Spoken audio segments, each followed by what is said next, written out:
Programa Totalmente Mãe no ar e hoje nós vamos falar sobre os perigos da insolação e da desidratação. Vamos falar também sobre cáries de mamadeira. Vamos dar aquela passadinha clássica na loja de fábrica da Dorel e vamos conferir todas as novidades que o Espaço Claro separou pra gente. Não sai daí que o programa Totalmente Mãe está começando.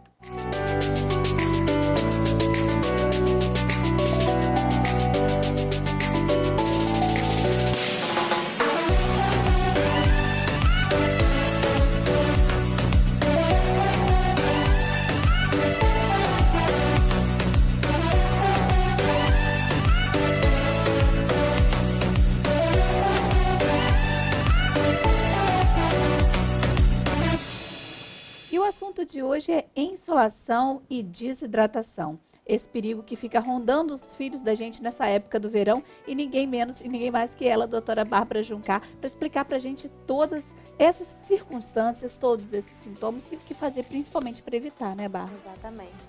São sintomas, a insolação principalmente a gente só percebe quando ela está instalada e aparecem os sintomas associados. E essa época do ano, a insolação ela não se dá só pelas crianças que estão expostas ao sol, mas também em lugares com temperaturas muito altas. Isso também faz o desenvolvimento da insolação. Isso também provoca a insolação nessas crianças. E todo mundo acha que é só na presença do sol, né? Estando exposta ao sol. Não, muitas vezes a criança num ambiente muito quente pode provocar insolação também, né? Que tem os sintomas associados à insolação, que são vômitos, diarreia, algumas crianças com febre, a pele avermelhada, porque a insolação ela é uma alteração que dá no corpo de diferença de temperatura e manter a temperatura normal do corpo. E aí começa a causar esses sintomas. Tonteira também é muito comum. Não, mas quando isso acontece, normalmente as mães ficam, o meu filho tá vermelhinho porque ficou um pouquinho no sol e de repente começa a ter febre e acha que pode ser alguma virosezinha que se instalou, mas de repente foi uma insolação. Isso, e a insolação, por provocar esses sintomas, acaba por estar associada com a desidratação, pelos vômitos, pela diarreia. Então a gente tem que prestar muita atenção nisso, porque são sintomas muito comuns das viroses, né? O vômito, diarreia e febre, mas muitas vezes a criança precisa de uma hidratação, às vezes precisa até baixar a temperatura corporal para poder estabilizar os sintomas e diminuir as complicações que podem ter.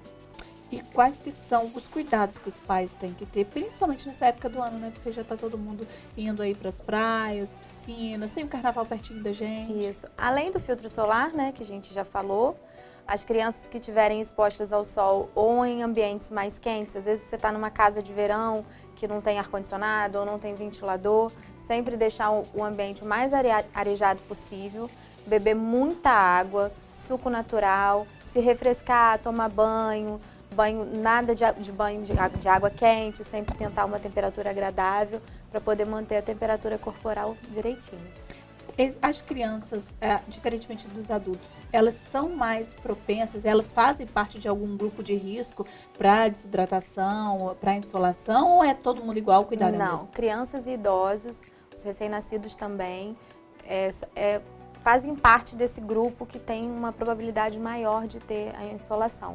Então são pessoas que a gente tem que ter muito mais cuidado, lembrar dos idosos também, não só as crianças, porque são pessoas que desidratam muito rápido. E às vezes você perceber um sintoma num bebezinho é mais difícil do que numa criança que já vai te dizer que está com sede, que está com a boca seca, que está se sentindo enjoado. Às vezes os bebês, muitas vezes é só pela irritabilidade, um choro que não melhora por nada, que você tenta acalmar a criança não se acalma, isso pode ser um dos sintomas também. Então, como são pessoas que têm uns sintomas que muitas vezes você não consegue ver diretamente ou não conseguem te falar, são são pessoas que têm um risco maior de desenvolver esse tipo de sintoma.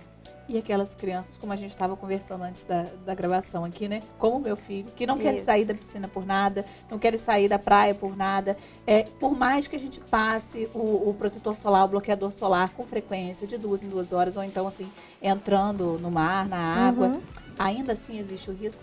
Ainda assim, porque muitas vezes a criança fica o dia inteiro brincando, você esquece de dar água, você esquece de dar um suco. Então o principal, além da proteção solar, é a hidratação e se refrescar. Dentro da piscina ele vai estar fresco, dentro do mar também. Mas o principal é ingerir bastante líquido. E quando os sintomas se instalarem, por exemplo, a febre o enjoo, a diarreia, a tonteira, é hidratar e abaixar a temperatura do corpo. Como? Toma um banho de chuveiro, coloca bastante compressa com a água em temperatura ambiente, né, que não esteja quente, para baixar a temperatura do corpo. E se casos de desidratação muito grave, aí tem que levar à emergência imediatamente. É isso que eu ia te perguntar agora. Quais são os riscos da insolação? O que ela causa? Principalmente a desidratação. E são quadros de desidratação grave. Por quê? Muitas vezes a criança apresenta episódios de vômito, você vai dar um remédio para vômito em casa, geralmente que você já tem, a criança que tem um acompanhamento com o pediatra já tem essas medicações em casa, caso precise usar. E quando ele toma a medicação e assim mesmo continua vomitando, ou começa com a diarreia, ou então não aceita mais líquido, uma criança que não aceita líquido nenhum, ou então uma criança que fica o dia inteiro dormindo, que a gente fala que está prostrada, hipoativa, está apática, levar à emergência imediatamente, não tem que esperar.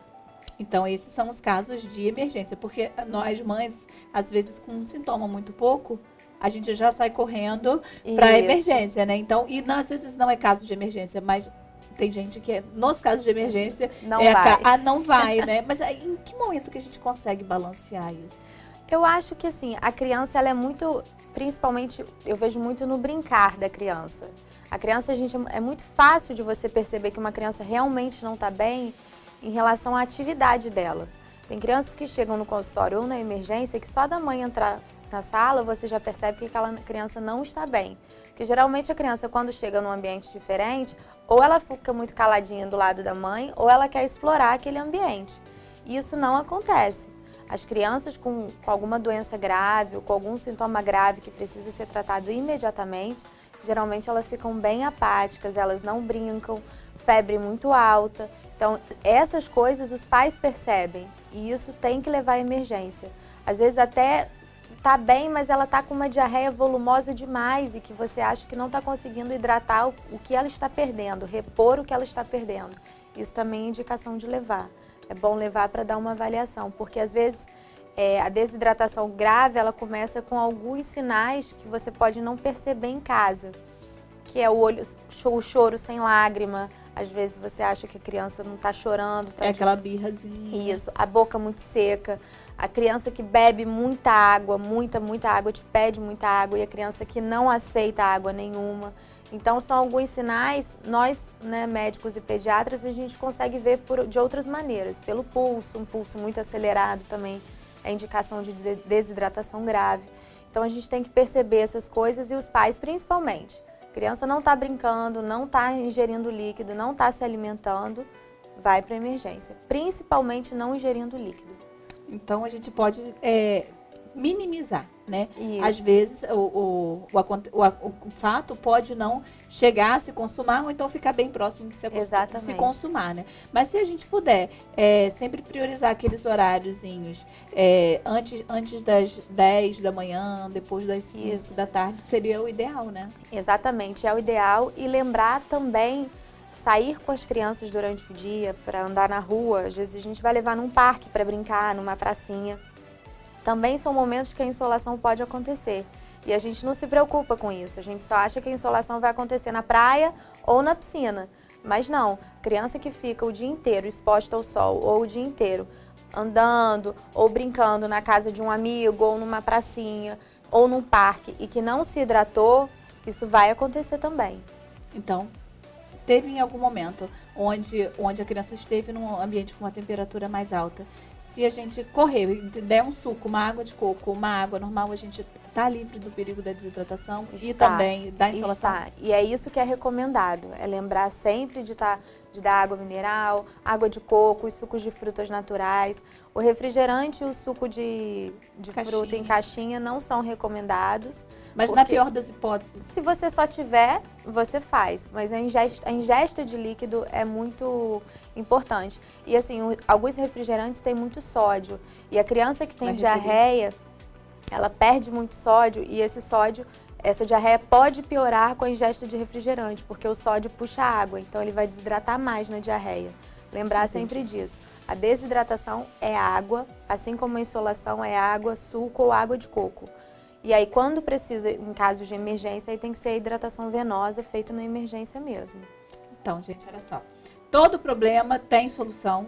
E principalmente todos os problemas são remediáveis, que é o mais importante de tudo, né? Doutora Bárbara, mais uma vez, muito obrigada pela sua participação. Por várias vezes a gente fica sempre abusando aqui de todo o conhecimento dela e toda a simpatia, porque com certeza você poder dividir o seu conhecimento com a gente é muito bom. Bom demais. Orientar os pais em casa, né? Sempre bom.